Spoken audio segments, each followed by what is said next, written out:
เราได้พูดกันมาแล้วถึงเรื่องความเห็นแก่ตัวอันตรายของความเห็นแก่ตัวที่เกิดเหตุของความเห็นแก่ตัวและที่ตั้งอาศัยแห่งความเห็นแก่ตัวแล้วก็พูดถึงเรื่องการดับความเห็นแก่ตัวแล้วก็ประโยชน์หรืออานิสงส์ของการไม่เห็นแก่ตัว มาวันนี้เราก็จะได้พูดกันถึงวิธีปฏิบัติเพื่อดับความเห็นแก่ตัวสำหรับวันนี้ We have been talking about selfishness or ego-centeredness, the dangers of selfishness, the origin of selfishness, the foundations on which selfishness is established. We talked about getting rid of selfishness and the advantages and benefits,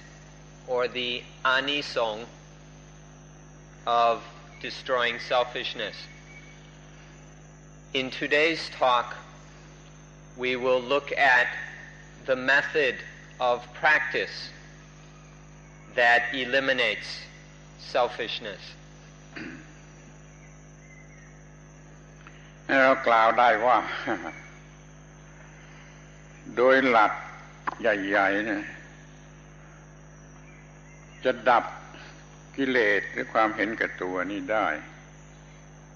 ด้วยการเห็นไตรลักษณ์นี่จะพูดอย่างกว้าง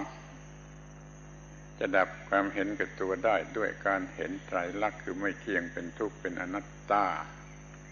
ของสิ่งที่เรียกว่าตัวของการกระทำของสิ่งที่เรียกว่าตัวหรือผลที่มันได้รับมาเป็นของตัวกี่อย่างทั้งหมดนี้จะต้องมองให้เห็นความไม่เที่ยงเป็นทุกข์เป็นอนัตตา The main principle involved in eliminating selfishness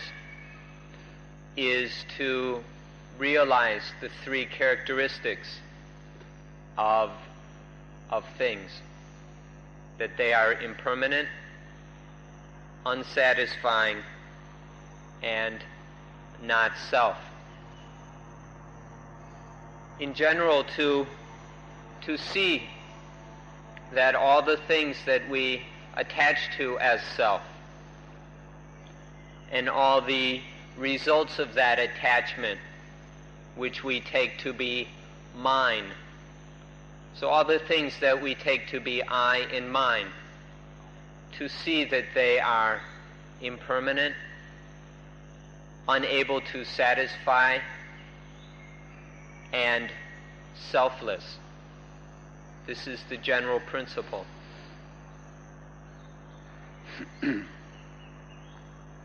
และควรจะทราบว่าเป็นการล่วงหน้าว่า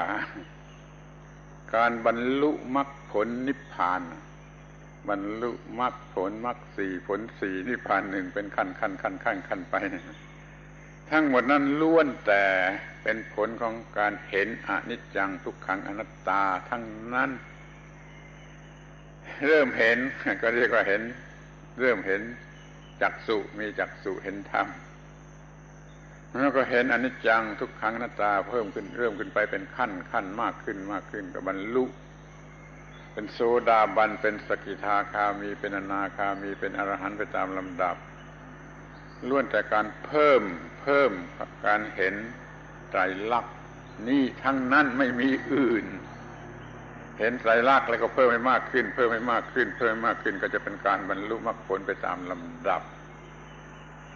สรุปความว่าการบรรลุมรรคผลนั่นคือการเห็นไตรลักษณ์นี่ยิ่งขึ้นไปตามลำดับจนกว่าจะถึงขั้นสุดท้าย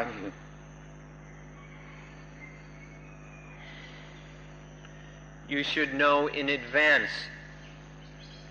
that all the realizations of various stages of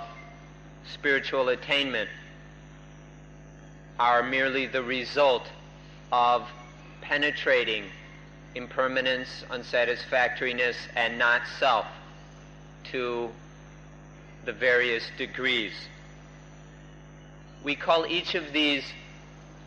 realizations the penetration of path, fruit, and nibbana. There are 4 stages of attainment representing various levels of purity and wisdom. Each of these involves the application of path or correct practice, and then the realization that selfishness is being cut, and then the nibbana, the coolness of that selfishness being eliminated. This happens on the level that is called stream enterer, and then it continues to the level called once returner,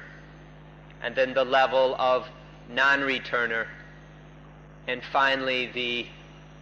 highest level of spiritual attainment, the arahant, the perfected, awakened human being. In each of these levels of attainment, the essential thing is that they all arise out of seeing impermanence, unsatisfactoriness, and not self to that degree. And so these attainments progress as the realization of anicca, dukkha, and anatta, impermanence, unsatisfactoriness, and not self, progresses. การเห็นไตรลักษณ์3อย่างนี้มากเท่าไรลึกเท่าไรก็ยิ่งบรรเทาลดความเห็นแก่ตัวมากขึ้นเท่านั้นเป็นลำดับไปนั่นขอให้พยายามทำความเข้าใจในการที่จะเห็นไตรลักษณ์ลักษณะ3ประการนี้ให้ลึกขึ้นไปตามลำดับ Penetrating to these 3 facts or 3 characteristics is the only way to relieve and lessen selfishness. This is the only way to completely eliminate them. So to the degree that these facts are penetrated and realized,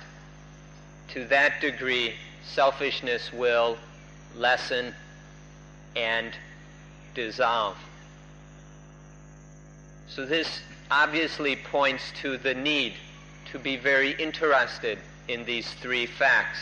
of existence. And by being interested in them, we begin to practice in order to penetrate to their deepest and most profound level of meaning. We do this in stages, beginning on a relatively superficial level of understanding. But as practice deepens and strengthens, this understanding progresses by stages to deeper, more profound, and more complete realization of these 3 truths of existence. ทีนี้ก็จะพูดถึงการที่จะเห็นไตรลักษณ์วิธีที่จะเห็นไตรลักษณ์ก็แบ่งได้ออกเป็น2ระดับโดยหลักทั่วไปขั้นที่1ก็เห็นโดยการศึกษาโดยปริยัติเรียกว่าเห็นโดยปริยัติโดยทางทฤษฎีอันที่2ก็จะเห็นโดยทางปฏิบัติคือมีการปฏิบัติแล้วก็เห็นโดยจิตใจเป็นเรื่องของการปฏิบัติ เรียกว่าเห็นโดยปริยัติเห็นโดยปฏิบัติมีอยู่สองอย่างนี้ Now we'll talk about the methods for seeing these three characteristics. In general, we can talk about two methods or two approaches which are complementary. The first is through study, through thinking and reasoning about these things. We develop a theoretical knowledge of the three characteristics. The second method is that of practice, of practicing Dhamma correctly in order to realize these three truths within the mind, directly within the mind. So there is the method of study and the method of practice for realizing these truths.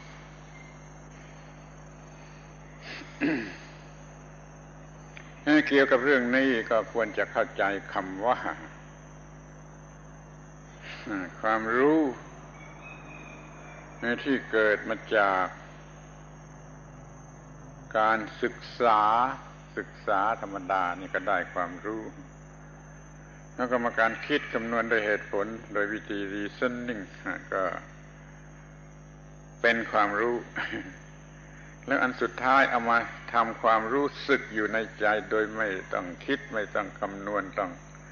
ไม่ต้องอาศัยเหตุผลไม่ต้องอิงอยู่ที่เหตุผลแล้วแต่มันเห็นแจ้งประจักษ์แก่ใจ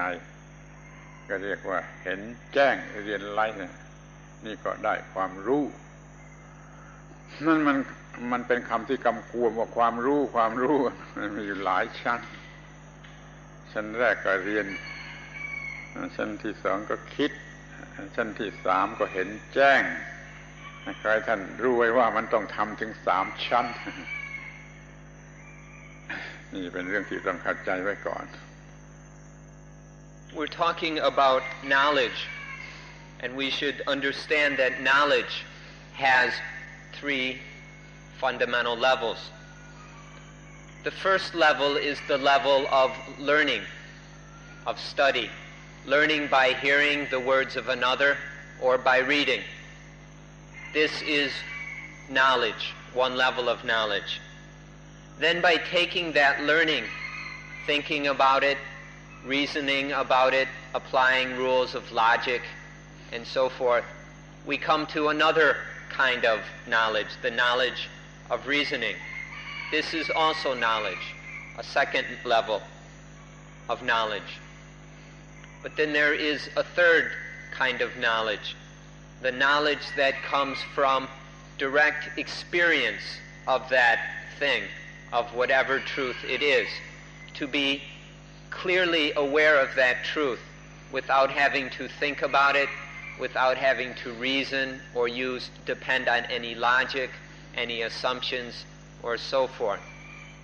This is the third kind of knowledge. To truly understand something, we need all three levels of knowledge. We can't stop at just the first or second level. This is something we should understand, that this word knowledge can be a bit vague and ambiguous. So be careful to make sure that knowledge is complete in all three ways. ด้วยเหตุดังนี้เราจึงแบ่งการที่จะเห็นไตรลักษณ์ three characteristics of all things โดยวิธีปริยัติศึกษาก็ได้คิดคำนวณก็ได้แม้โดยวิธีลอจิกโดยวิธีฟิโลโซฟีอะไรก็ได้มันเป็นแต่เพียงวิธีทางปริยัติเรียกว่าปริยัติยังไม่ได้จับลงไปที่ตัวจริงให้ลงเป็น theoretical way ทีนี้ก็อันที่สองก็ให้มันลงไปที่ตัวจริงมีสิ่งนั้นหรือที่ตั้งแห่งสิ่งนั้นปรากฏรู้สึกอยู่ในจิตใจเรามักจะเรียกรวมกันว่าความเจนจัดทางวิญญาณ spiritual experience นี่จะเป็น รากฐานเป็นที่ตั้งอย่างดีของการเห็นแจ้งโดยทางจิตใจจะเป็น experience แต่ก่อนก็ได้แต่สู้ experience เดี๋ยวนี้ในเวลานี้ในขณะนี้ไม่ได้ค่อยมีสิ่งนั้นปรากฏอยู่ในใจแล้วก็ดูด้วยใจดูด้วยใจไม่ใช่ดูด้วยตาก็จะเห็นความไม่เที่ยงเป็นต้นของสิ่งนั้นในความรู้สึกที่เราเรียกกันว่า enlightenment แล้วก็เห็นด้วย intuition หรือ intuitive wisdom ต้องทำลึกลงไปจนถึง intuition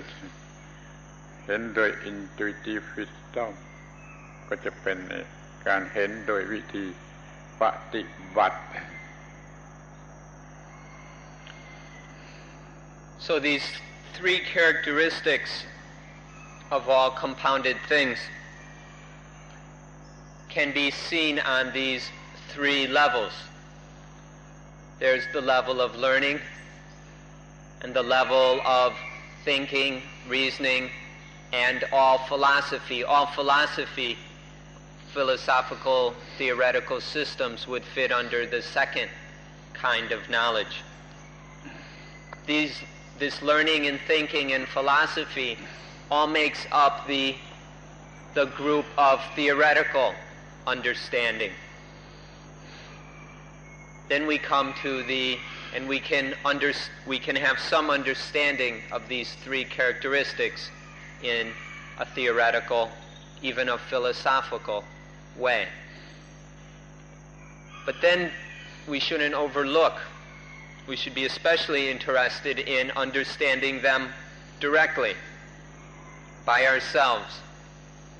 And this involves practice. For these, instead of using words and ideas and theories to understand reality, the thing is to deal with reality directly. For the truth or fact to appear in the mind, to be manifest in the mind, and then for the mind to see it clearly. The mind has to make direct contact with that truth within the mind in order to truly realize it. We can call this spiritual experience, to experience the thing directly and spiritually. You can think about past experiences if you want, but that doesn't compare with directly experiencing these truths here and now, right now. This is the most direct, the most powerful way. And this we can call intuitive or intuition, insight. It's to see these truths with intuitive wisdom, not an intellectual philosophical wisdom, but the intuitive wisdom of direct spiritual experience, which is when the mind, these things arise in the mind, they appear in the mind, and then are seen clearly, distinctly, obviously by the mind. ทีนี้เราก็จะดูกันถึงสิ่งที่เรียกว่าอารมณ์หรือวัตถุหรือ object ของการเห็นเอาอะไรมาเป็นอารมณ์ของการเห็นมันก็แบ่งเป็นสองพวกไปตามเดิมเป็นอารมณ์ของการที่จะศึกษาจะคิดจะนึกจะใคร่ครวญจะใช้เหตุผลนี่มันเป็นอารมณ์แห่งการศึกษาการคำนวณการใช้เหตุผลทั้งหมดนี้มันเกี่ยวอยู่กับเหตุผลมันเนื่องอยู่กับเหตุผลเรียกว่ายังจะเป็นอะไรธาตุของเหตุผลก็ยังได้นี่ชั้นหนึ่งอารมณ์สำหรับการศึกษาคิดนึกการใช้เหตุผลวิธีลอจิกวิธีฟิโลโซฟีแล้วแต่เป็นอารมณ์ขั้นแรกขั้นต้นนี่อย่างหนึ่ง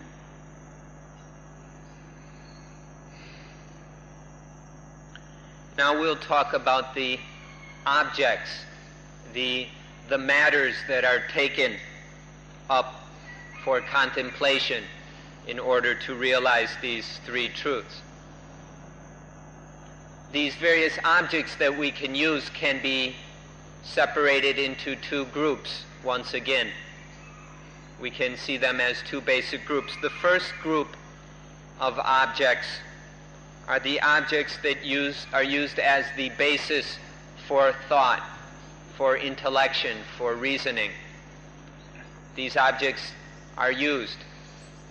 or reasoning is used, in order to develop an understanding of the three characteristics. And so thought and theories and ideas and reasoning, logic, is used. But these kind of objects are always dependent on reasoning. This understanding is dependent on reasoning, and so it is not really free. We could even say that this is to be a slave to logic and reasoning. This is the first group of objects. ที่นี่ก็อารมณ์หรือวัตถุที่สองสำหรับการรู้สึกลงไปจริงๆที่สิ่งนั้นนี่ไม่เนื่องด้วยเหตุผลแล้วขอแยกกันให้ดีว่าอันแรกยังเป็นเนื่องด้วยเหตุผลหรือ reason เดี๋ยวนี้ไม่เกี่ยวกับ reason มันเป็นเรื่องที่รู้สึกเท่านั้นไม่เอาเหตุผลเป็นหลักมันจะเรียกอะไรก็สุดแท้ซึ่งก็สัมผัสด้วยจิตใจด้วยความรู้สึก spiritual contact แล้วแต่คุณจะเข้าใจเพราะว่าเดี๋ยวนี้จะไม่เกี่ยวกับเหตุผลไม่ฝากไว้กับเหตุผลไม่เนื่องอยู่กับเหตุผลแต่จะเนื่องกันอยู่กับความรู้สึกที่รู้สึกอยู่จริงๆจึงเรียกว่าเนื้อเหตุผลอันนี้มีทางที่จะเป็นไปอย่างเนื้อโลกในอย่างที่สองวัตถุที่สอง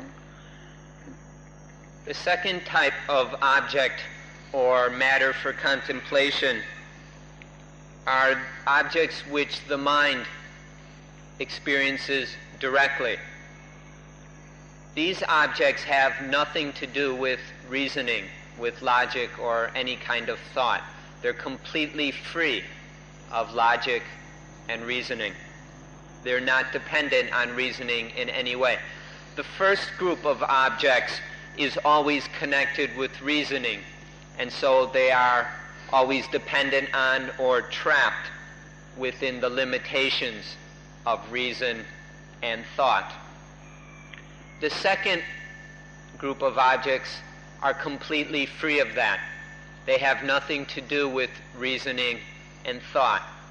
Because with these objects, the mind makes direct spiritual contact. The mind doesn't perceive these things through the medium of thought or reasoning. It makes direct contact with the things. It's a direct, immediate kind of awareness that has nothing to do with reasoning. The first kind of objects, the first group, is always associated with reasoning. The second group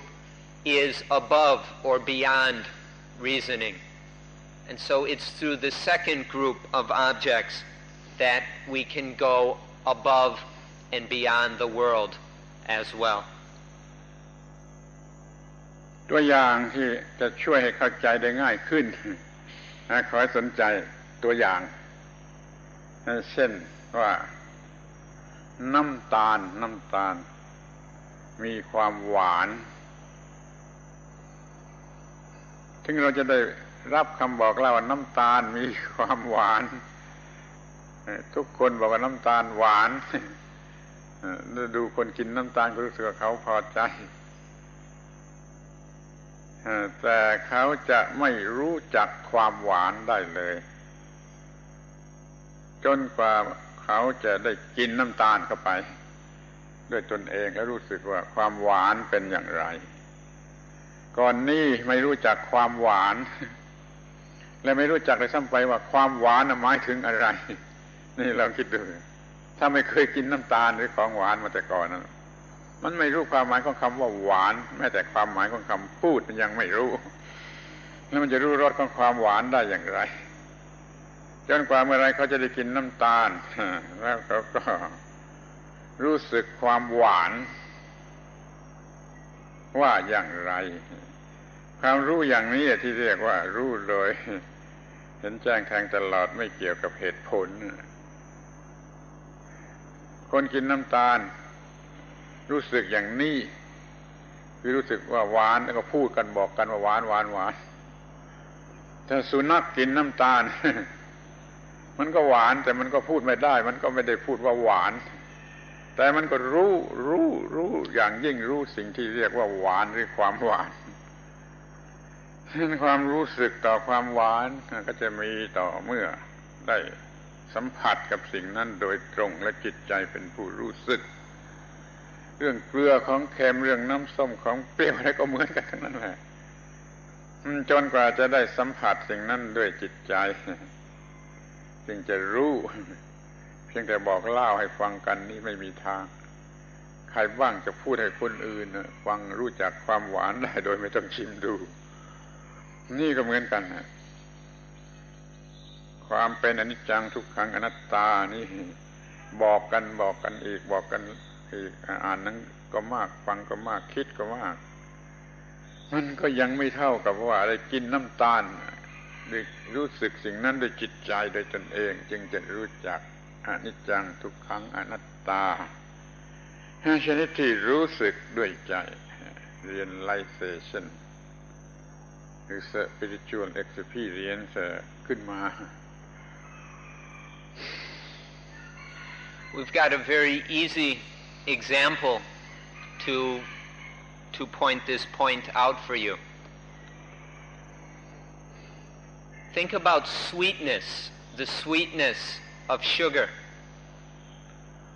For a person who has never eaten sugar or never tasted anything sweet, although they hear from other people that sugar is sweet, they won't really know what that means. They might, no matter how much other people tell us that sugar is sweet, that person still won't know what this sweetness really is. Even though that person could watch other people taste and eat sugar and see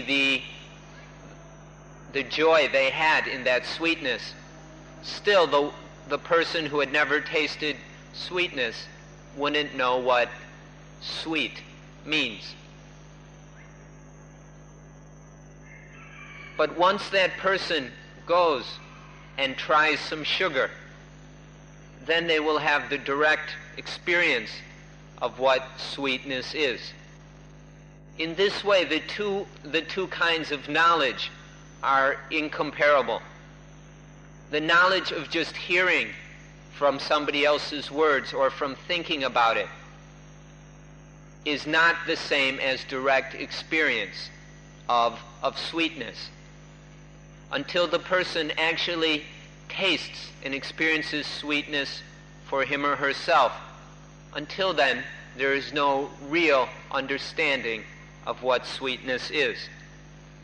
The same is true with the characteristics of impermanence, unsatisfactoriness, and not self. We can hear about them from others, we can think about them all we want, we can read books, we can even write books about it. But all that thinking and philosophizing is nothing compared with just a moment's direct experience of anicca, dukkha, anatta. The kind of experience that has nothing to do with reasoning. In that direct experience, these characteristics become very clear in a way that words and logic can never do. Even the mangiest dog, when it tastes sugar, it knows what sweetness is. With human beings, when we taste sugar, we can go and talk about it. We have the ability to speak and talk about all kinds of things. But as far as the direct experience of sugar, we're no better than the mangiest dog, who still has to go and taste the sugar to know what it is. And we are the same. We have to taste it for ourselves, experience it for ourselves. And then whether we talk about it or not, that experience is very clear. ทีนี้เราก็จะเปรียบเทียบกันถึงความต่างระหว่างการเห็นสองชนิด เห็นอย่างเรียนอย่างรู้อย่างคำนวณเนี่ยกับเห็นอย่างประจักษ์แก่จิตใจในความรู้สึก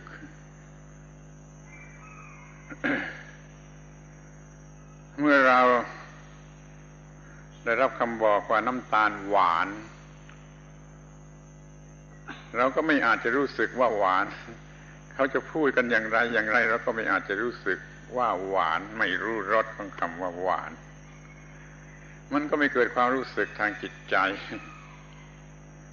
แต่ถ้าเรากินน้ำตาลเข้าไปเองมันหวานนี่มันรู้สึกด้วยตนเองรู้สึกทางจิตใจว่าหวานเป็นอย่างไรข้อนี้เหมือนกันกับที่ว่าไอ้ความรู้ทาง theoretical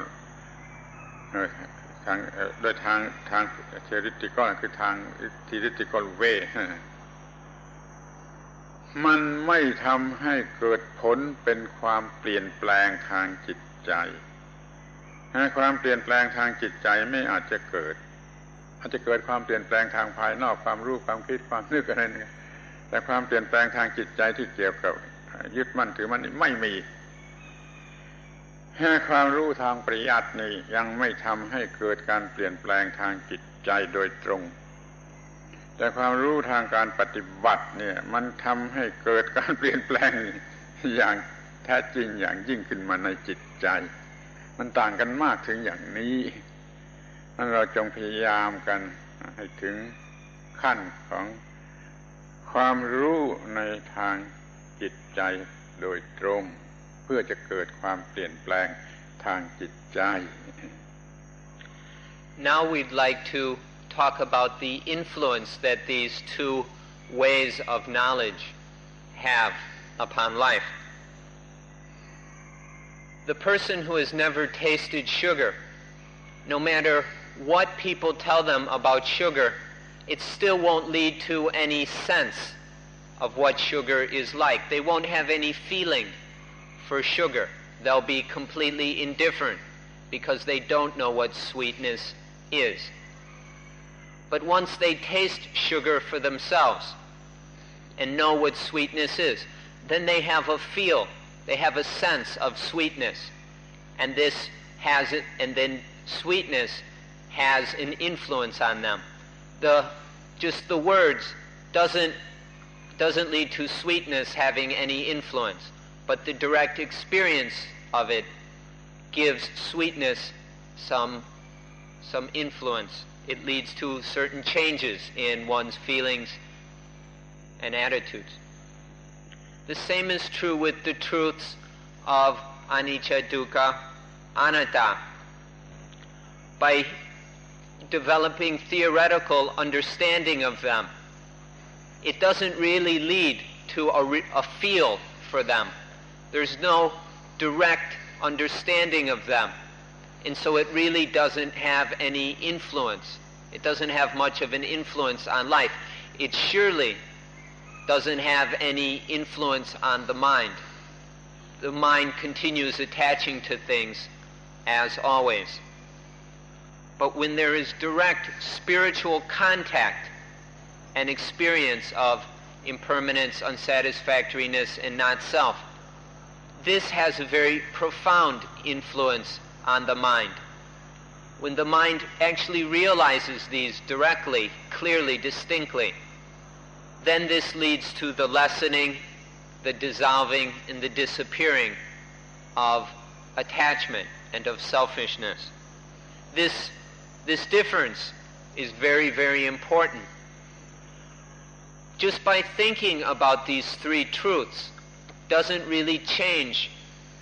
anything. It may change our way of speaking. We may have a new vocabulary to talk about. It may change our thoughts, but that's all that will change. All the thinking can change is our thinking, our opinions. But to really change things in the mind where the problems are arising, this has to come from the direct experience of these three truths. And through that spiritual contact, not through theoretical understanding, but through spiritual experience, intuitive wisdom, that is how these truths can cut through and eliminate attachment. สำหรับคำว่าการเปลี่ยนแปลงทางจิตใจเนี่ย ขอให้เข้าใจเต็มตามความหมายของคำว่าจิตใจบางทีจะต้องใช้คำว่าความเปลี่ยนแปลงทางจิตทางวิญญาณความเปลี่ยนแปลงของ spiritual sphere เลยไม่เพียงความคิดความนึกความรู้สึกนี่ยังไม่พอมันเปลี่ยนแปลงลึกจนหมดสิ้นเรียกว่า spiritual sphere หรืออะไรก็ตามมันมาไม่ค่อยรู้คำที่จะพูดแต่ไปคิดเอาเองความเปลี่ยนแปลงทางจิตใจมันเปลี่ยนแปลงลึกลงไปถึงนิสัยสันดานเปลี่ยนกันหมดเลยเปลี่ยนกันหมดทั้งส่วนลึกของจิตใจซ้ำถ้าว่ามันเป็นความเห็นแจ้งอย่าง realization มันจะเปลี่ยนแปลงลงไปถึงที่ว่า spiritual sphere เลยทั้งหมดเลยแต่ถ้าเป็นความรู้ที่ศึกษามาจากวัตถุภายนอกเรียนรู้ได้ฟังได้คำนวณได้คิดอย่างนี้มันไม่ถึงนั่นมันไม่ถึงความเปลี่ยนแปลงในทางจิตใจจนถึงที่สุดขอให้มุ่งหมายให้เกิดความเปลี่ยนแปลงทางจิตทางวิญญาณในลักษณะนี้แล้วก็จะง่ายต่อการที่จะกำจัดความเห็นแก่ตัว In our Dhamma practice, our goals are very, very practical.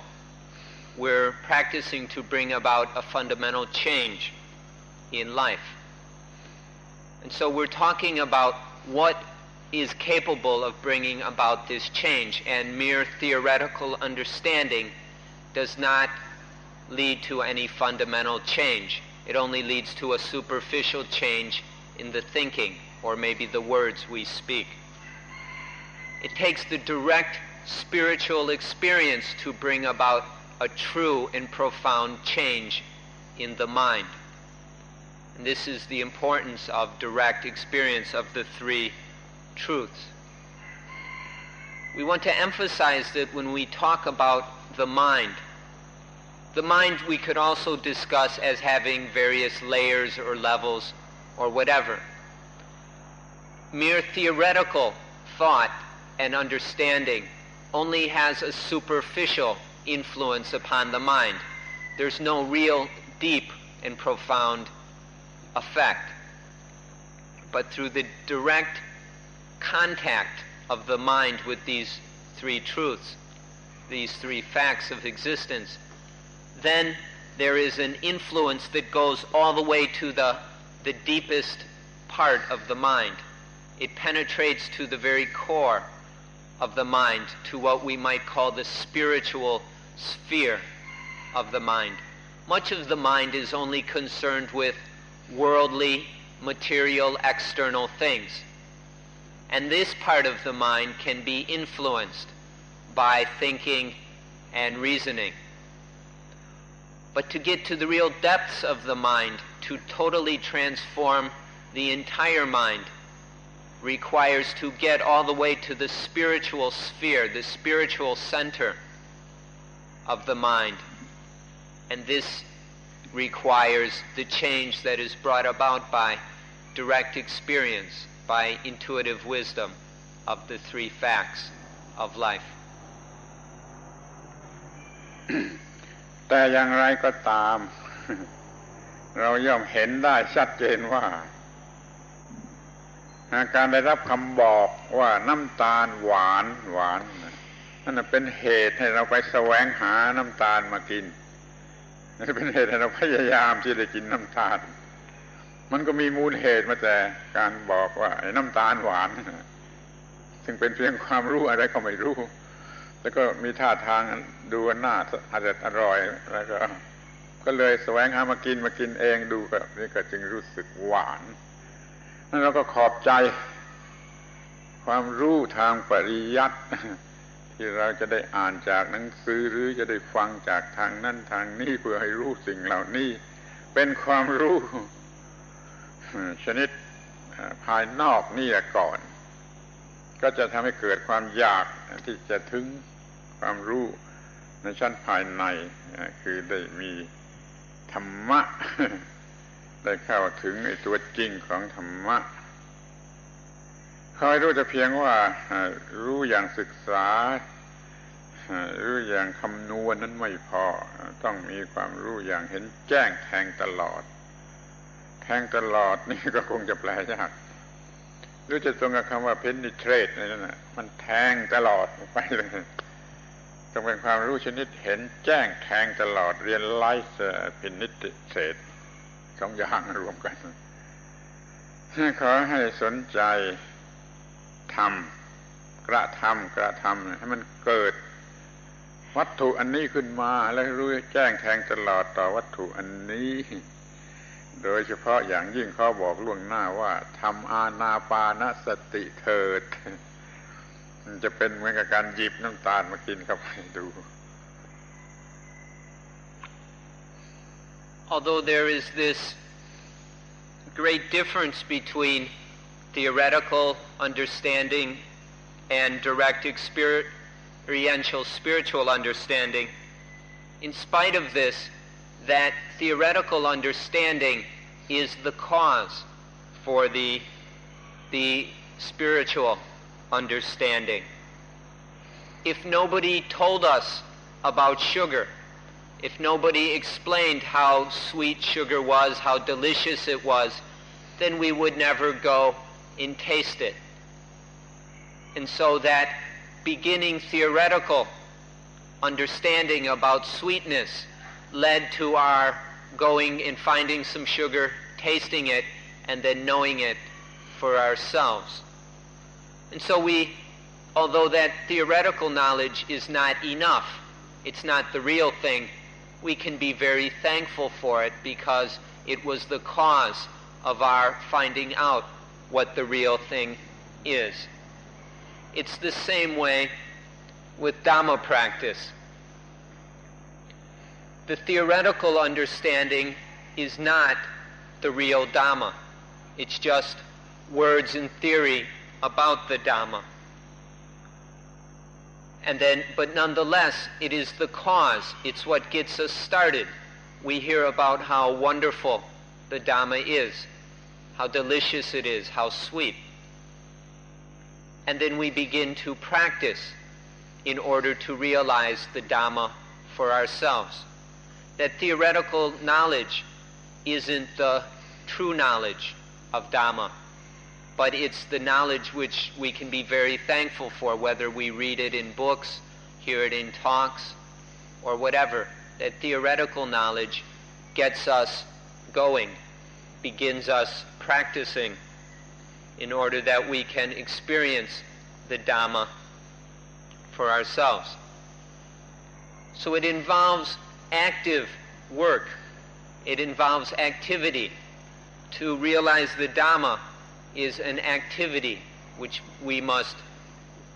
very earnestly set out upon. And in doing so, we can realize what is meant by what is pointed at by the theoretical understanding. So we encourage you all to do this work, to put this theory into practice in order to taste the sweetness of Dhamma. And most of all, we encourage you to practice anapanasati, because in mindfulness of breathing, each step and stage of the way, there is not theoretical understanding, but there is direct experiential understanding of Dhamma. So please put this theory into practice and realize the Dhamma through that practice.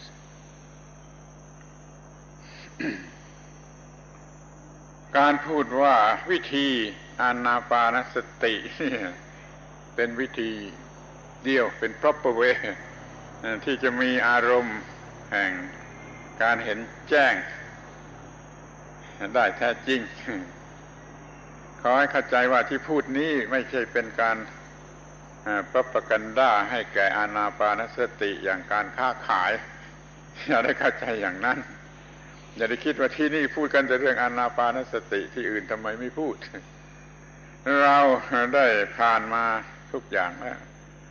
ทั้งในทางปริยัติหรือทางปฏิบัติเราเห็นว่าวิธีอานาปานสตินี่วิเศษประเสริฐที่จะช่วยให้พบวัตถุสำหรับการเห็นแจ้งแทงตลอดและมีการเห็นแจ้งแทงตลอดได้โดยแท้จริงจึงชักชวนให้เกิดความสนใจในการเจริญอานาปานสติซึ่งเปรียบได้กับการว่าหยิบน้ำตาลมาใส่ปากกินเข้าไป Mindfulness of breathing is the only way, the most proper way of using it's the most proper system of objects to directly experience the Dhamma. Now, when we say this, don't think that we're trying to play propaganda for mindfulness of breathing, that we're getting in arguments with other places or whatever. Our only purpose in saying this is to express that we've gone through just about everything. We've tried all kinds of different things. We've gone through all the theory, and in what we have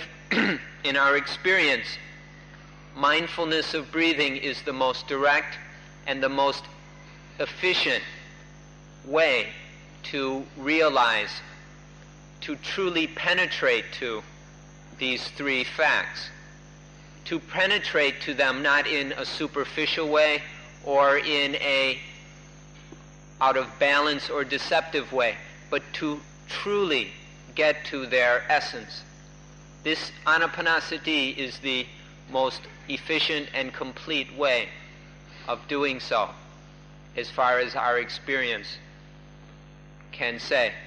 We'd go so far as saying that by practicing mindfulness of breathing is like picking up a spoonful of sugar and tasting it for yourself. ดังนั้นเราก็จะได้พูดกันถึงระบบอานาปานสติถ้ายังไม่ได้พูดถึงเรื่องปฏิบัติสมบูรณ์โดยตรงอาจจะพูดถึง outline ของมันหรือว่าเจตนารมณ์สปิริตของมันโดยสังเขปเพื่อจะรู้จักสิ่งที่เรียกว่าอานาปานสติในลักษณะที่ว่าจะเป็นวิธีให้ได้รับอารมณ์อันแท้จริงมาพิจารณาเห็นอนิจจังทุกขังอนัตตาแล้วก็จะดับความเห็นแก่ตัวได้เอากันเพียงเท่านี้ก่อน For this reason, we would like to talk about the practice of anapanasati, of mindfulness on breathing. We won't talk about all the details of the practice, but we'd like to talk about the outline or the spirit of anapanasati. We'll give a concise overview of what is involved in mindfulness of breathing, so that which will explain how it is that mindfulness of breathing is a way to get to the objects in which we directly experience the three facts. คือเราจะดูในลักษณะที่ว่าเป็นทิวทัศน์ทั่วไปเป็น พรีวิวหรือเป็นวิวจากเบื้องบนจากอากาศเพื่อจะเห็นว่ารูปโครงทั้งหมดเป็นอย่างไรไปทางไหนท่านก็เคยได้ยินได้ฟังได้อ่านมาแล้วเป็นอย่างน้อยว่าอานาปานสติทั้งระบบนั้นแบ่งเป็น4หมวด4กลุ่มด้วยกันแล้วมันจะต้องมีการกระทำครบ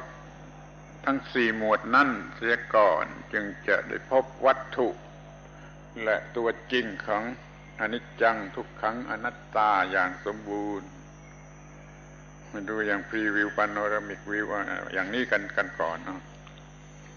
We'll begin with an overview or panoramic view of Anapanasati so that we can see the general structure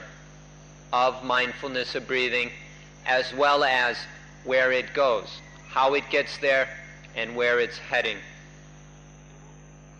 In mindfulness of breathing, as you've probably heard, there are 4 areas or groups or stages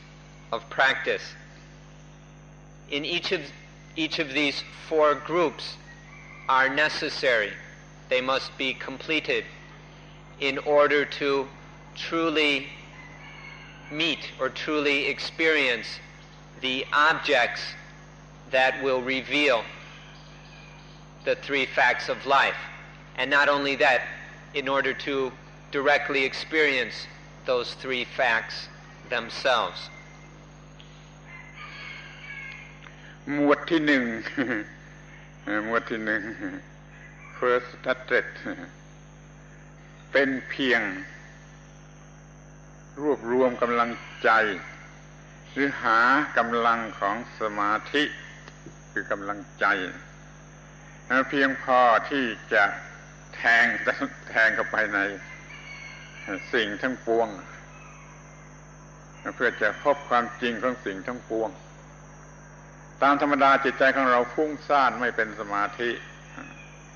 ถ้าจะศึกษาเรื่องนี้ก็มาวิธีทำจิตให้เป็นสมาธิให้แหลมคมพอสามารถจะโฟกัสลงไปที่ความจริงของสิ่งต่างๆดังนั้นอานาปานสติหมวดแรกหมวดที่ 1ก็เพื่อแสวงหากำลังของสมาธิเท่านั้น The first area or the first tetrad of mindfulness of breathing has as its goal the gathering together and focusing of the mind's energy. In this first tetrad, we practice in order to find the power or energy of samadhi, concentration. Usually the mind is scattered and dispersed. What we need to do is to gather it together, collect it together, and focus it in order that the mind has enough power to penetrate into the reality of things. The mind needs a very strong, powerful focus in order to see through and into the truth of whatever it is focused upon. So in the first tetrad, we are merely developing this concentration, the power of concentration. ทีนี้หมวดที่ 2 second address จัดการกับเวทนา feeling เวทนานี่เป็นตัวร้ายกาจที่สุดคือเป็นตัวหลอกลวงที่สุดหลอกลวงให้เห็นว่านิจจังเที่ยงทุกขังสุขขังสุขอัตตาตัวตนเวทนาเป็นสิ่งที่หลอกลวงที่สุดมันจึงเป็นที่ตั้งแห่งกิเลสให้เกิดกิเลสที่สุดถ้าเราไม่รู้จักเวทนาดังนั้นเราจึงต้องเอาเวทนามาเป็นตัวจริงมาไม่ใช่พูดตัวจริงมาศึกษาเวทนาจนรู้จักว่าเวทนาเป็นอย่างไรแล้วเราก็จะกำจัดอิทธิพลหลอกลวงของเวทนาได้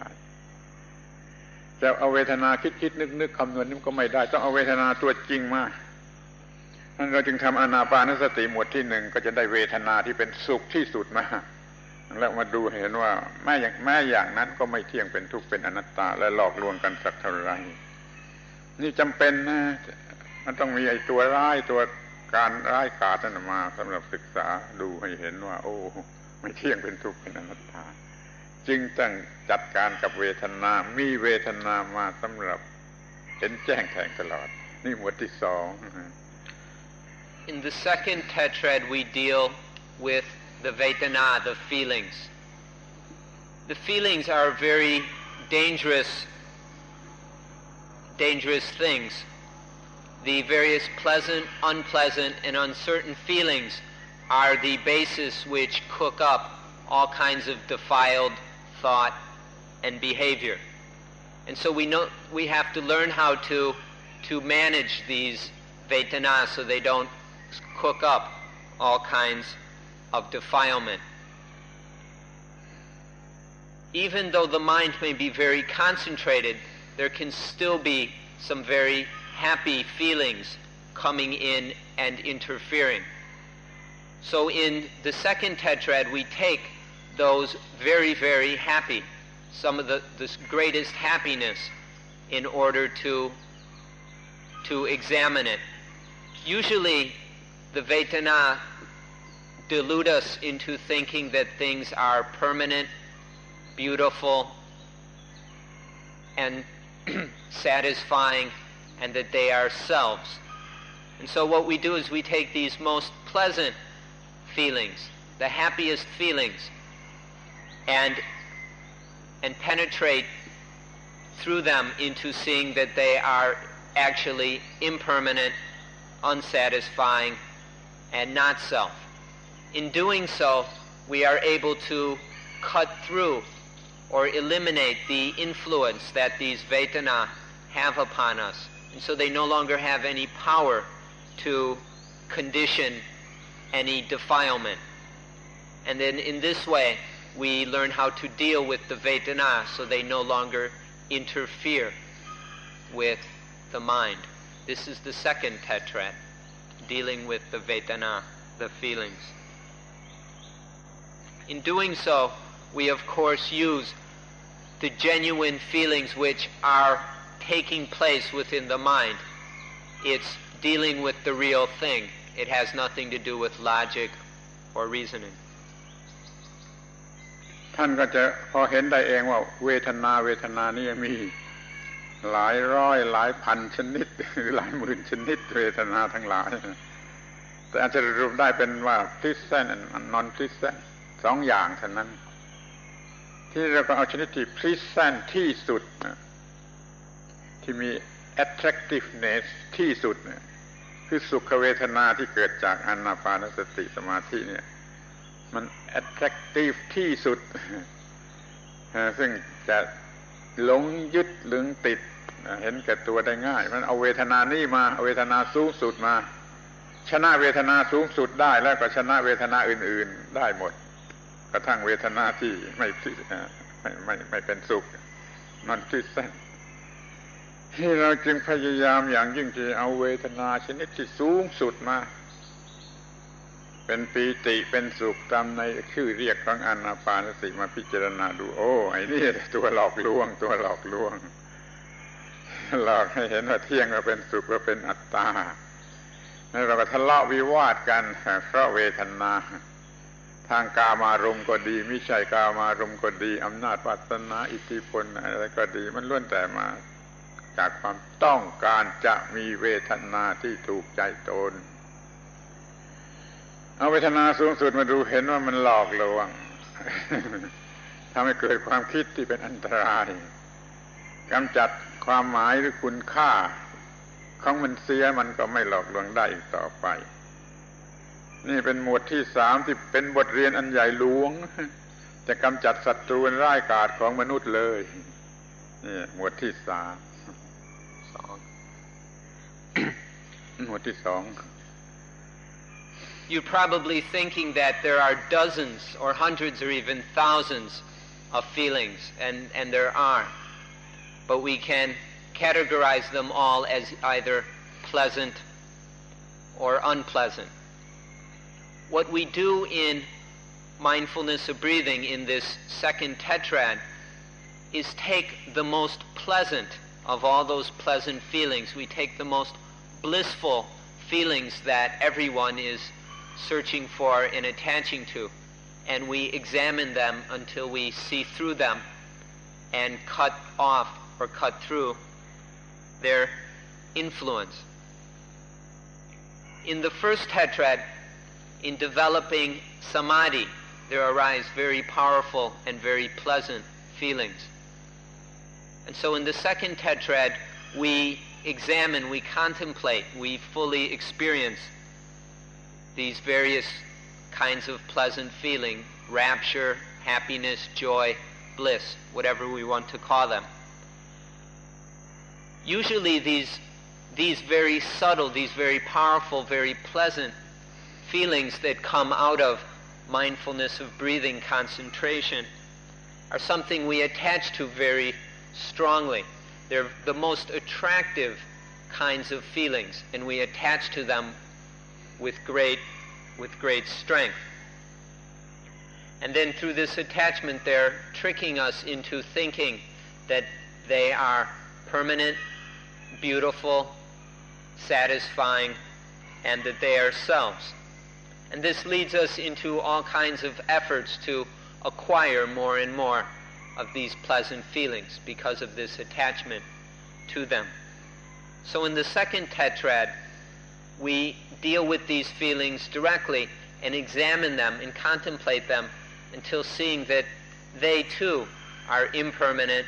unsatisfying, and not self. And when this is realized, they lose their influence over the mind. They no longer have the power to pull us around by our noses. And so this is what takes place in the second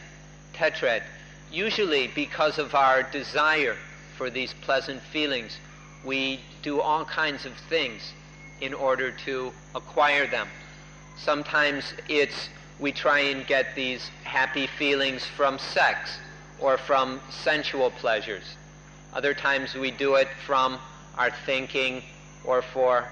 non-material kinds of, non-physical kinds of activity, including even concentration practice.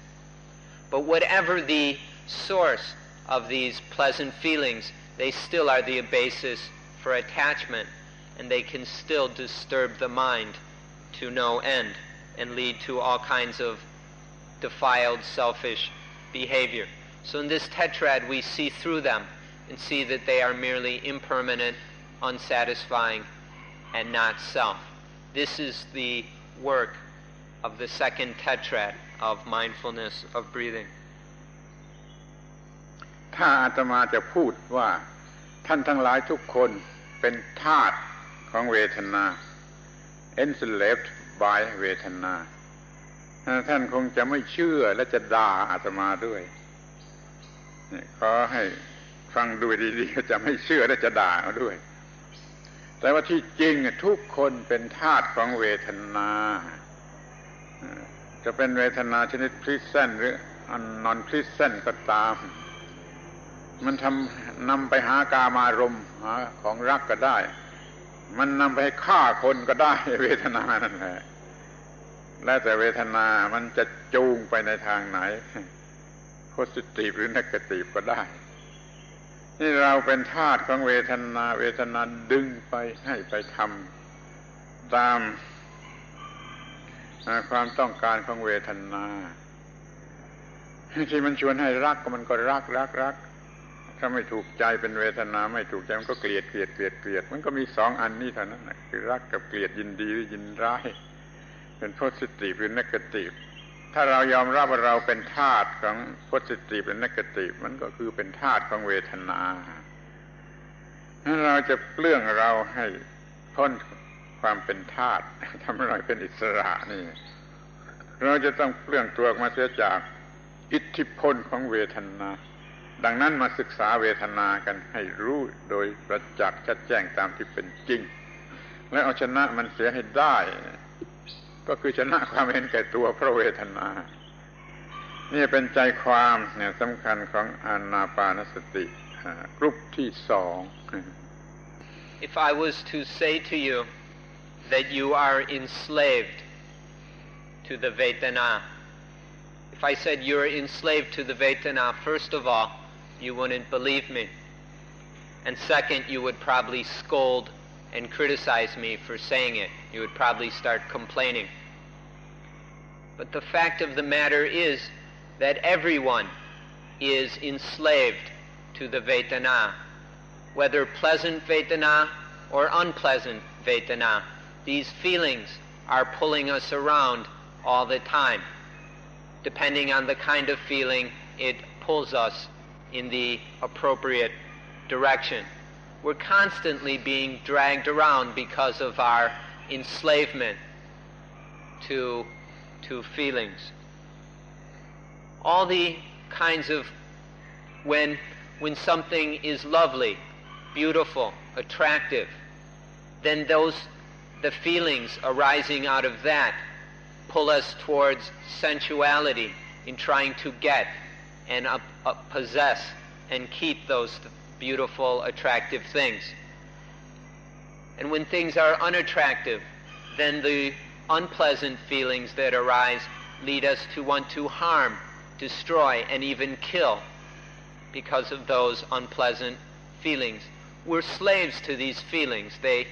cook up all kinds of reactions and behavior, and we have very little control over this process. So in the second tetrad of Anapanasati, we learn how to see through these feelings. If you can accept that you are caught within the dualisms of positive and negative, if you can realize this and accept this, then you will realize that you are a slave to the Vedana, because it's all the same thing. Things that are positive lead to pleasant feelings, and we say they're good. Things that are negative or attribute or classified as negative lead to unpleasant feelings, and we say that they are bad. And this conditions all kinds of reactions and responses. We're slaves to these feelings. In this second group of mindfulness of breathing, we learn to get free of this trap. We learn to release ourselves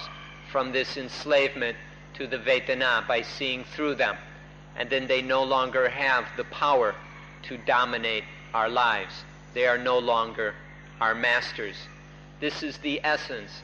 of the second tetrad, is to free us from the domination and enslavement to the feelings. ทีนี้เราก็มาถึงหมวดที่สามเลิศทัศน์ของอานาปานสติเป็นเรื่องของจิตใจความสำคัญก็คือเราจะต้องมีจิตชนิดที่สามารถ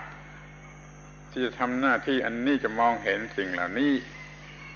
จิตตามธรรมดาของคนนั่นก็เป็นenslaved byเวทนาอยู่แล้ว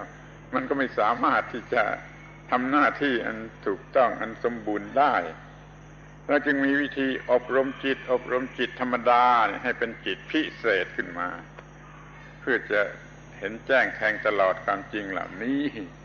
รู้จักจิตทุกอย่างบังคับจิตให้เป็นอย่างนั้นอย่างนี้ก็ได้ตามที่ต้องการเราก็เป็นนายเนื้อจิตเป็นนายเนื้อจิตของเราเองที่นี่เราก็สามารถที่จะใช้จิตให้เป็นผู้รับใช้ที่ดีในการที่จะเห็นแจ้งแทงตลอดอนิจจังทุกขังอนัตตาของสิ่งทั้งปวงนี่เป็นหมวดที่สามของอานาปานสติเวทนาเพื่อจะสร้างจิตที่สามารถทำหน้าที่อันสูงสุดคือแทงตลอดความหลอกลวงของสิ่งทั้งปวงในโลกจำเป็นหรือไม่จำเป็นลองคิดดู In the third tetrad, what we do is train the mind so that it is completely under control. Once the mind has been freed from enslavement to the feelings, then it must be brought completely under control so that it has the highest ability to do the work that needs to be done, which is to see directly, to penetrate directly into the truths of impermanence, non-satisfactoriness, and not self. When the mind is very highly trained like this, when it is completely ready to perform this necessary duty, then the third tetrad is completed. And then the mind is ready, it's perfectly tuned for the work of realizing the truths of anicca, dukkha, anatta. ทีนี้ก็มาถึงหมวดที่สี่fourth tetrad ของ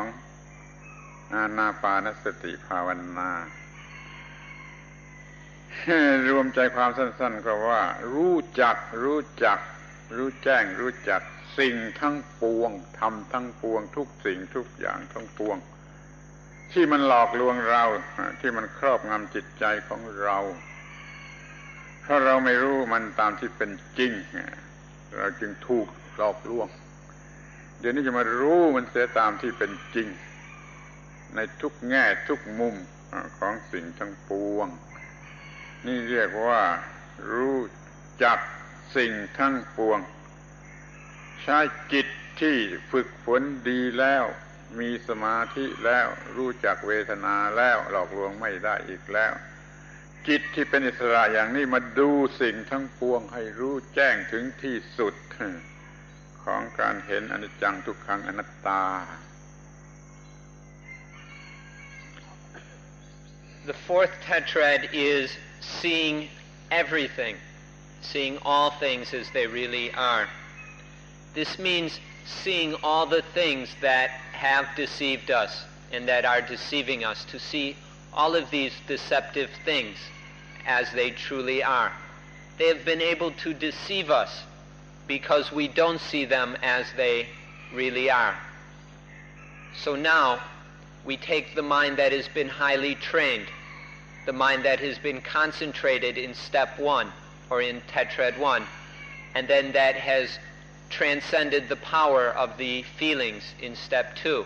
and that has been highly, finely tuned in tetrad 3. This mind now is completely freed from the influence of things. These things no longer have any influence, at least when the mind is in that high state, that highly trained state. These things don't have any influence over it.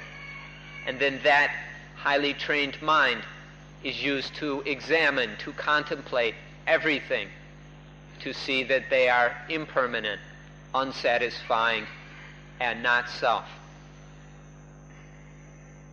เราจะรู้จักสิ่งทั้งปวงตามที่มันเกี่ยวข้องกันอยู่กับเราถ้ามันไม่เกี่ยวข้องกันกับเราไม่ทำปัญหาเกิดแก่เราไม่ต้องรู้จักก็ได้แต่ว่าสิ่งทั้งปวงทุกสิ่งที่มันทำให้เกิดปัญหาแก่เราเกิดความทุกข์แก่เราทุกสิ่งเราจะต้องเอามารู้จักเราจะเอามาดูให้เห็นไตรลักษณ์three characteristic ของสิ่งทั้งปวงเหล่านี้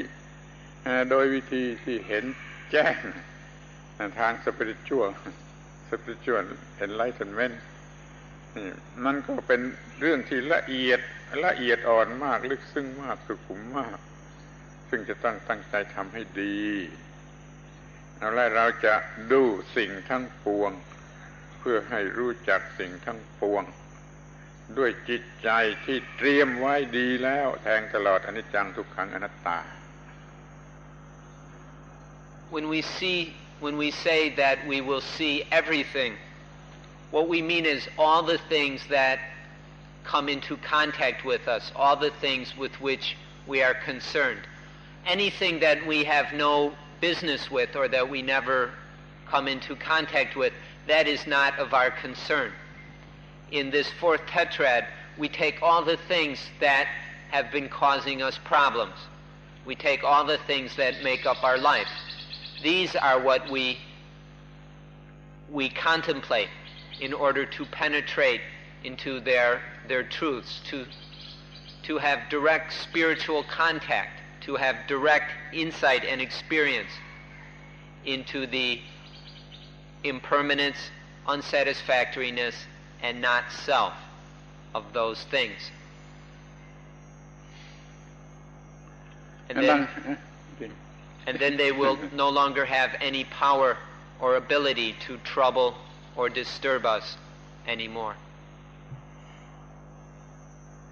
ตามที่กล่าวมาแล้วข้างต้นว่าจะเอาอะไรมาดูให้เห็นอนิจจังทุกขังอนัตตานั้นต้องมีสิ่งนั่นในความรู้สึกไม่ใช่คิดนึกไม่ใช่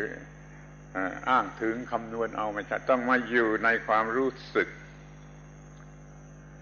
เราจะไปนึกเอาถึงทั้งปวงมาดูอนิจจังทุกขังอนัตตาก็ได้เหมือนกันก็มีประโยชน์เหมือนกันอะไรที่อยู่นอกตัวเราใครครวญเพื่อเห็นอนิจจังตามวิธี reasoning อะไรก็ได้แต่ไม่สำเร็จประโยชน์จนกว่าจะเอามาดูภายในที่นี่ก็มีวิธีดูในภายในวิธีของอานาปานสติในอานาปานสติหมวดที่หนึ่งซึ่งมีอยู่4ขั้นนะ exercise 1ดูความไม่เที่ยงเป็นทุกข์เป็นอนัตตาของลมหายใจยาว exercise ที่2ดูความไม่เที่ยงเป็นทุกข์เป็นอนัตตาของลมหายใจสั้น exercise ที่3ดูความที่ร่างกายกับลมหายใจให้เนื่องกันสัมพันธ์กันนี่ก็มีความไม่เที่ยงให้เห็นอยู่ที่4ก็ดูความไม่เที่ยงความเปลี่ยนแปลงแม้ว่าระงับลมหายใจได้ระงับความกำเริบของลมหายใจได้มีสมาธิมีความเยือกเย็นสงบสุขแม้อย่างนั้นก็ไม่เที่ยงลมหายใจยาวก็ไม่เที่ยงลมหายใจสั้นก็ไม่เที่ยงความที่ทั้งสองอย่างนี้ปรุงแต่งซึ่งกันและกันก็ไม่เที่ยงความที่ระงับลมหายใจจะได้มีความสงบเย็นนี่ก็ยังไม่เที่ยงนี่มันจริงยิ่งกว่าจริงมันเรียนไล่ลงไปที่ของจริงที่มีอยู่จริงที่รู้สึกอยู่จริงมันก็เห็นอนิจจังทุกขังอนัตตามากมายแม้ในหมวดที่1นะ We'd like you to recall that in observe the objects we take for seeing impermanence, unsatisfactoriness, and not self, we take things that are actually truly occurring internally. It would still be of some value to think of external objects. That would be of some value, but the most powerful, the most valuable way of realizing these three facts is to take things that truly are already happening inside. And so in mindfulness of breathing, we use the various exercises that have taken place in which we can recreate at will. So we take the first exercise of experiencing the long breathing. And we see that the experience of the long breathing itself, is impermanent, unsatisfying, and not self. And then the second exercise of experiencing the short breathing. This is contemplated until we realize that the short breathing is impermanent, unsatisfying, and not self. And then the third exercise of contemplating the interrelationship between the body and the breath, of seeing what influence the breath has on the body. This interrelationship, this influence, is seen to be anicca, dukkha, anatta. And even the fourth exercise of calming the breathing, of using the breathing to calm the body. Although the excitement, the agitation of the breath is calmed down, this calming is nonetheless impermanent, unsatisfying, and not self. So even just by using these 4 exercises as the objects of contemplation, it is still possible to realize these 3 facts in a very profound way, because they are internal facts. They're things that are actually truly happening right here and now. ทีนี้ก็มาถึงหมวดที่ 2 หมวดที่ 2 exercise ที่ 1 ก็คือรู้จักปีติหรือ rapture ที่จริงมันก็เป็นความพอใจที่กำเริบ disturb trembling ความพอใจเป็นอย่างนั้นมันก็มีทุกอย่างที่ประสบความสำเร็จแล้วก็มีกันอยู่บ่อยๆทั่วไปในกรณีอื่นก็มีคือพอใจจนตื่นเต้นจนสั่นนี่เป็นปีตินี่ก็ไม่เที่ยงเป็นทุกข์เป็นอนัตตาถ้าปีติสงบระงับลงไปเป็น happiness มันก็ไม่เที่ยงเป็นทุกข์เป็นอนัตตาเพราะมีปัจจัยปรุงแต่งเปลี่ยนไปตามเหตุปัจจัยและความที่ไอ้เวทนาหรือ feeling ทั้งสองนี่มันปรุงแต่งจิตใจมันก็คือการไม่เที่ยงอย่างยิ่งไม่เที่ยงอย่างยิ่งปรุงแต่งอย่างนั้นปรุงแต่งอย่างนี้เปลี่ยนไปแม้การที่จะระงับอำนาจของเวทนาที่ปรุงแต่งจิตใจจะได้เป็น exercise ที่ 4มันก็เห็นความไม่เที่ยงเป็นทุกข์เป็นอนัตตาหมวดที่ 4ทั้งหมวดก็แสดง อนิจจังทุกขังอนัตตาอยู่ทุกๆ exercise เห็นลึกเข้าไปอีกเห็นลึกเข้าไปอีกนี่คือการปฏิบัติเห็นอนิจจังทุกขังอนัตตาในอานาปานสติหมวดที่3หมวดที่ 3หมวดที่ 2 The same basic principle is followed with the second tetrad. But now instead of using the physical things of the breathing and body, we use the objects are the feelings that have been worked with in the second tetrad. These are true actual feelings which we are very experienced with, which we know very well, such as in the 5th step or the first exercise of the second group, which deals with piti or rapturous satisfaction. This is a very strong, excited feeling which makes the mind tremble with happiness. This is so stimulating, this kind of joy, that the mind shakes and quivers with this happiness. It's a very disturbing kind of happiness. And so this piti, or rapturous satisfaction, can be contemplated, and then it is because it can be made to happen whenever we need to. And then we contemplate it as it actually is occurring within the mind, and then see that it is impermanent, unsatisfying, and not self. And then we can let that cool down and calm away, which leaves a very subtle and soothing kind of joy, which we might call bliss. And this is the 6th exercise, or the second exercise of the second tetrad. And this very soothing, subtle bliss is also contemplated and seen as anicca, dukkha, anatta. Then the 3rd exercise of this second group, the ability to condition the mind, the influencing of the mind by these different pleasant feelings, that is also anicca, dukkha, anatta. And then the calming, the calming away of these feelings so that they no longer disturb the mind, so they no longer have any power over the mind. This 4th exercise of this second tetrad is also an object which happens inside, within the mind, that can be the basis of realizing anicca, dukkha, anatta. So using the 4 exercises of the second tetrad, we can develop an even more profound experience of these 3 facts. ที่หมวดที่ 3 จิตเราจะเห็นอนิจจังทุกขังอนัตตา ของจิตทุกชนิด ไม่ว่าจะกำลังเป็นจิตชนิดไหนแม้จิตที่เราทำให้รื่นเริงบันเทิงได้ก็มีอนิจจังทุกขังอนัตตาจิตที่เป็นสมาธิก็ยังเป็นอนิจจังทุกขังอนัตตาจิตที่ปล่อยวางก็ยังเป็นอนิจจังทุกขังอนัตตาจิตทุกชนิดทุกชนิดมีลักษณะแห่งอนิจจังทุกขังอนัตตาเราก็ได้เห็นอนิจจังทุกขังอนัตตาของจิตทั้ง4 exercise ทั้ง4หมวดทั้ง4ขั้น Even in the 4 exercises of the third tetrad, all of these reveal the truths of anicca, dukkha, anatta. No matter what mind state, no matter what kind of mind it is, whether it's a joyful, gladdened mind, or a very, very firmly, steadily concentrated mind,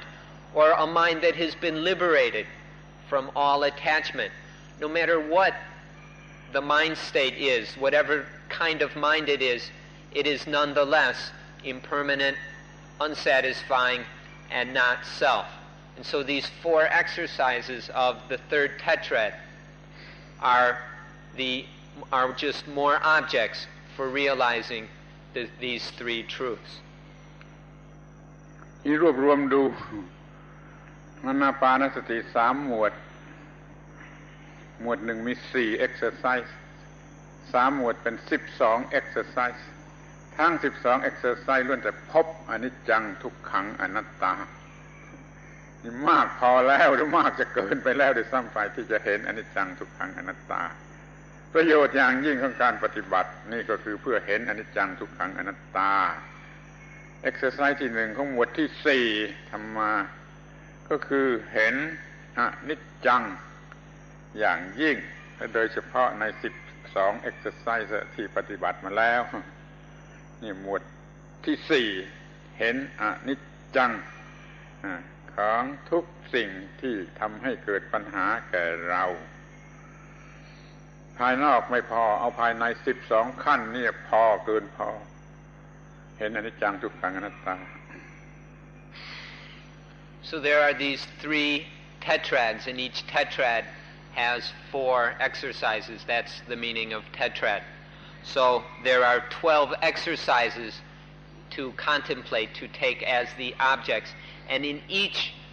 of these exercises we will discover impermanence, unsatisfactoriness, and selflessness in each and every one of them. And in this way we come to a very full and complete understanding of these 3 facts. To take external objects isn't enough. There will never be a profound enough experience of these facts if we merely use external things, because the mind can't have a direct enough contact with those external things. The only way is to use these internal things. And these 12 internal exercises of mindfulness of breathing, in which the mind directly experiences anicca, dukkha, anatta, this is enough. It's probably even more than enough to fully awaken, to have a direct enlightenment of these 3 truths. ความจริงอย่างยิ่งที่ต้องรู้ไว้อย่างหนึ่งก็คือว่าขอให้เห็นอนิจจังอนิจจังอนิจจังเป็นข้อแรกให้เต็มที่แล้วมันก็จะเห็นทุกขังคือโทษของอนิจจังคือทุกขังแล้วก็จะเห็นอนัตตาคือไม่มีใครต่อต้านมันได้อนัตตาแล้วก็จะเห็นต่อไปถึง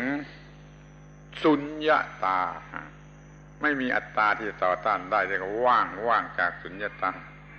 แล้วก็จะเห็นต่อไปสูงสุดถึงตถาตา suchness เช่นนั้นเองเช่นนั้นเองเช่นนั้นเองเนี่ยมันจะหมดเกลี้ยงตัวตนซึ่งเป็นที่ตั้งแห่งความเห็นแก่ตนเห็นอนิจจังเธอจะนำไปสู่เห็นทุกขังอนัตตาสุญญตาตถาตา The most important thing is to see impermanence completely, to keep contemplating the object, whatever the object is, until seeing its impermanence completely. Don't stop before that. Don't walk away or give up. Stay with the impermanence until the impermanence is fully realized. And then in that realization of impermanence, we will realize the unsatisfactoriness of the thing. If it's always changing, it can never bring us satisfaction. It can never fulfill our wants and desires. And then by fully realizing that dukkha, that unsatisfactoriness, then it is seen that there's nothing in that object that is a self, that can stand up, that can resist that change and unsatisfactoriness. There's no self in there, and this is to see anatta, not self. And then when the object is seen to be not self, then we realize that it is void, that it is sunyata, void of I and mine. If there's no self there, there's nothing there that can be I or mine. And if it's void and empty of I and mine, then it is tathata. It's just that. It's just this. It's such like that. You can't say anything else about it except it's just that. We stop wanting to say it's I and mine, positive or negative, and all those other deluded attributes which we're attaching to things. It is just seen to be what it is, just that, with none of these illusions attached. And then it is seen as it truly is. Tathata, just that. Exercise ที่1ของหมวดที่4เห็นอนิจจังทุกขังอนัตตาสุญญตาตถาตาทีนี้ exercise ที่2ของหมวดที่4นี้ก็จะเห็นความจางลงลดลงของความยึดมั่นว่าตัวตนความเห็นแก่ตนจะลดลงเรียกว่าวิราคะแปลว่าจางลงfading นี่ก็เห็นอยู่อย่างนี้ก็เป็นผลของการเห็นอนิจจังทุกขังอนัตตา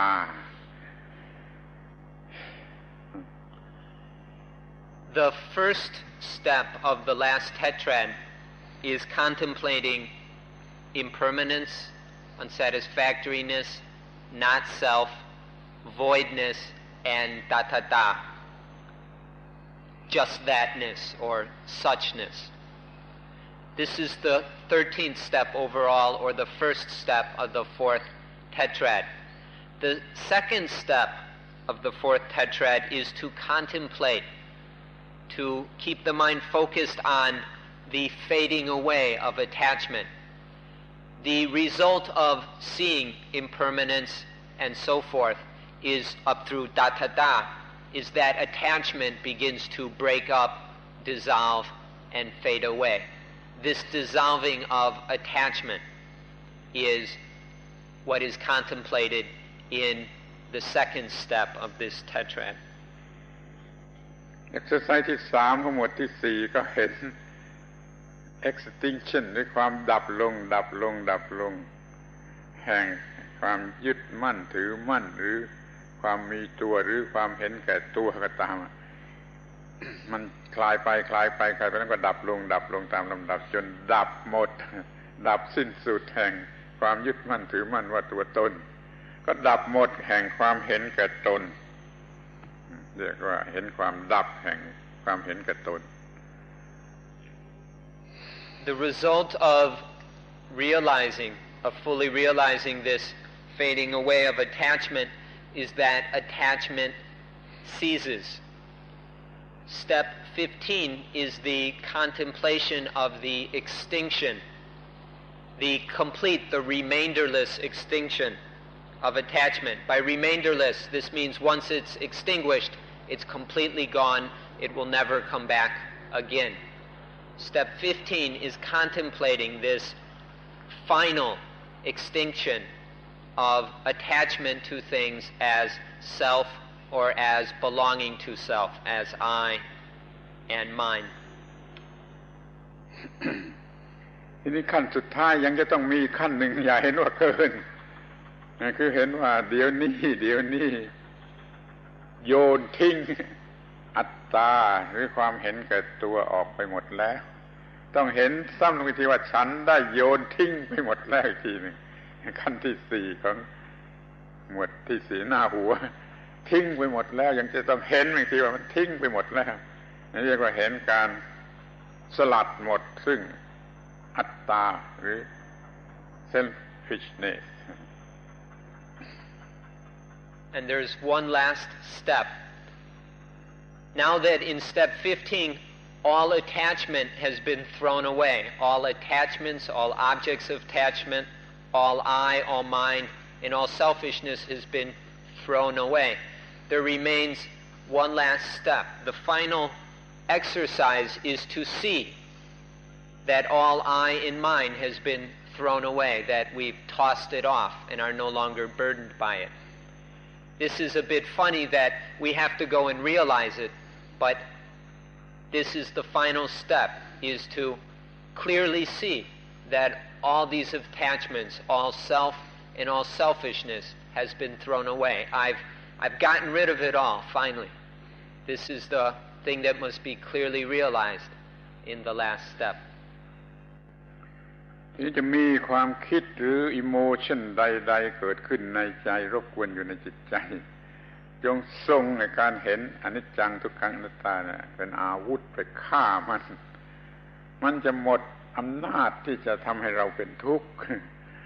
นี่ประโยชน์ของการเห็นอนิจจังคือความเปลี่ยนแปลงของสิ่งทั้งปวง เดี๋ยวนี้เราเลี้ยวไปทางไหนก็ให้เห็นความเปลี่ยนแปลงความเปลี่ยนแปลงทั้งกระแสแห่งความเปลี่ยนแปลงเรียกว่าความไหลไป flowing on แม้ก้อนหินนี่ก็มีลักษณะ flowing on ต้นไม้ก็มีอะไรก็มีทั้งโลกไหลเรื่อยทั้งโลกไหลเรื่อยทั้งโลกไหลเรื่อยไม่ attach แก่โลกเราก็หลุดพ้นเหนือโลกอยู่เหนือโลกนี่ประโยชน์ของการเห็นอนิจจังทุกขังอนัตตาดับความเห็นแก่ตัวจะได้ขอยุติการบรรยายในวันนี้เพียงแค่นี้ When any feeling, thought, or emotion comes up and disturbs you, when any kind of thought or emotion disturbs your mind, this is the weapon we can point at it. We can take the weapon of contemplating impermanence, unsatisfactoriness, and anatta and point it at that thought or emotion and kill it so that it doesn't cause any more suffering. When we can learn to do this, to see all things as impermanent and so forth, then they cannot cause any more suffering to the mind. To see everything internally and externally, everything mental and physical, as merely impermanent. They're all changing all the time. And to see this impermanence fully means that they cannot cause any harm or do any damage. And then there is no dukkha, no suffering. In ourselves, in others, in anything, even in a rock, there's nothing but ceaseless change. There's just a constant flow, a flow of change. There's nothing that stays still for even a moment. Even in these rocks, or in the trees, in the plants, in the sky, in everything, there is this constant, ceaseless flow and change. When we learn to see all things in this way, they have no ability to harm or to cause suffering. This is the most powerful weapon we can use on anything that causes any problems, is just to see that it is impermanent, unsatisfying, and anatta, not self. This is the value of seeing these three facts, because in seeing these facts, nothing can do any harm. This is the value of realizing, fully penetrating to these truths. And on this note, we would like to end today's talk.